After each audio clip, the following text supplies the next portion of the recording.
अठारह की क्रांति में महिदपुर के तहसीलदार सदाशिवराव निखुलकर का विशेष योगदान रहा। आज उनकी पुण्यतिथि पर तहसील परिसर में बने उनके शहीद स्मारक पर श्रद्धांजलि का कार्यक्रम आयोजित किया गया। शहीद सदाशिवराव निखुलकर इन्होंने प्रशासनिक अधिकारी होते हुए देशभक्त के रूप में 1857 क्रांति में अपना योगदान दिया। आज ही के दिन 7 जनवरी 1858 को अंग्रेजों द्वारा उन्हें तोप से उड़ा दिया गया था। श्रद्धांजलि कार्यक्रम में नगर के इतिहास के जानकार अश्विनी शोध संस्थान के अधियोजक रामचंद्र ठाकुर, तहसीलदार नवीन चंद्र कुंभकार, थाना प्रभारी राजवीर सिंह गुर्जर के साथ नगर के गणमान्य नागरिकों ने शहीद स्मारक पर पुष्पमाला और पुष्प अर्पित कर उन्हें श्रद्धांजलि दी। महिदपुर से लोकेंद्र सूर्यवंशी की रिपोर्ट। अंग्रेजों के विरुद्ध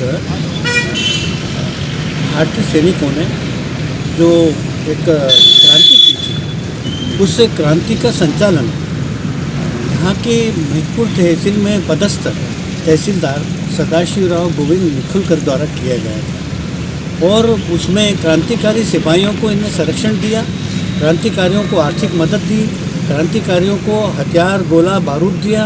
और जब क्रांतिकारी यहाँ से दिल्ली की ओर कुछ कर रहे थे, उस समय उनको सब प्रकार का गाड़ियाँ, बैलगाड़ियाँ, अनाज, रसद, पशुओं के लिए खाद्यान्न, मनुष्यों के लिए खाद्यान्न और प्रति सिपाही 2 रुपया एकत्रित करके दिया था।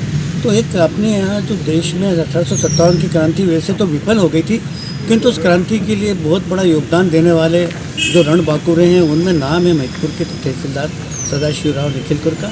स्वराज संचालनालय द्वारा जब हम लोगों ने अश्विनी शोध संस्थान की तरफ से मांग की तो तहसील प्रांगण में ये स्मारक बनाया गया है। पूरी स्मारक है, इसमें रोटी, कमल और दोनों तरफ दृढ़ता का प्रतीक, ये एक अपने आप में बहुत बड़ा संदेश देने वाला स्मारक है।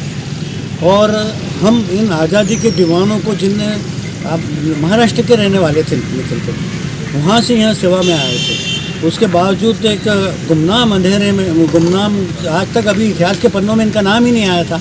जब हमने यहाँ के होलकर के वकीलों के द्वारा भेजे गए पत्रों का अवलोकन करा और उनसे हमें मालूम पड़ा कि सदाशिवराव निखुलकर का तो एक बहुत बड़ा योगदान था, जो भारतवर्ष में किसी भी तरह से कहीं भी उसका उदाहरण नहीं मिलता। तो उनका जो स्मारक है उसमें 8 जनवरी के दिन उन्हें तोप से उड़ाया गया था। तो यहाँ पर श्रद्धांजलि के तौर पर एकत्रित हुए हमारे प्रशासकीय अधिकारी, अभी जो भी वर्तमान में अधिकारी महोदय हैं, उन्हें आज के कार्यक्रम के लिए बड़ी उससे रविवार और छुट्टी का दिन होते हुए भी सहयोग दिया। और खास करके मीडिया का भी मैं आभार व्यक्त करता हूँ कि आप लोगों के कारण ही हम इन आज़ादी के दीवानों को किस तरह से जनता तक पहुँचाना, उनके त्याग को, उनके सेक्रीफाइस को और देश के लिए उनकी कुर्बानियों को, वरना वो उनके नाम तो कहीं पन्नों में दबे रह जाएंगे। मैं आपके जागरूकता को। ठीक है।